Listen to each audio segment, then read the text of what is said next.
风台性呢，逼近台湾了外游权利，已经即马影响到这个恒春半岛啊。是讲垦丁南湾目前也无啥物风假雨，垦管处嘛还未禁止水域的活动，希望有未少游客去海边啊耍水。详细进行，请记者亚欣甲咱讲，亚欣。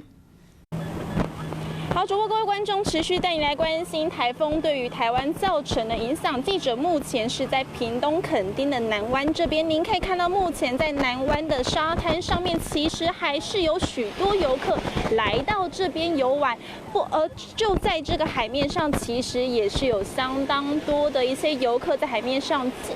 进行这个水上的游憩活动。主要就是因为，其实，在垦管处今天在评估垦丁海面这边。下午的风浪其实是还没有达到要禁止水域游憩活动这个程度，因此呢，他们只是在沙滩上插起这个红旗警戒，提醒游客不要游泳以及戏水，但是并没有禁止游客下水来进行水域游憩活动。因此呢，目前在垦丁南湾这边，其实还是有许多游客，他们来到垦丁是照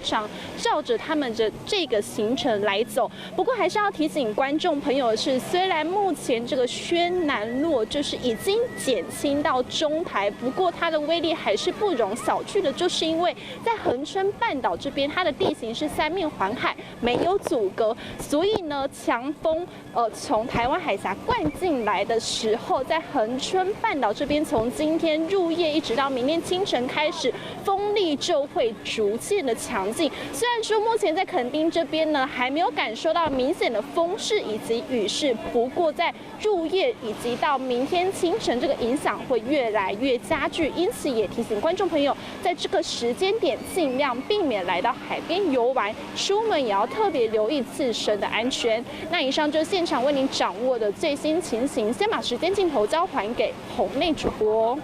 Hello， 大家好，我是品轩。想要跟我一起品味生活中的大小事吗？一定要赶快打开华视的 YouTube 频道，按赞订阅，并且开启小铃铛哦。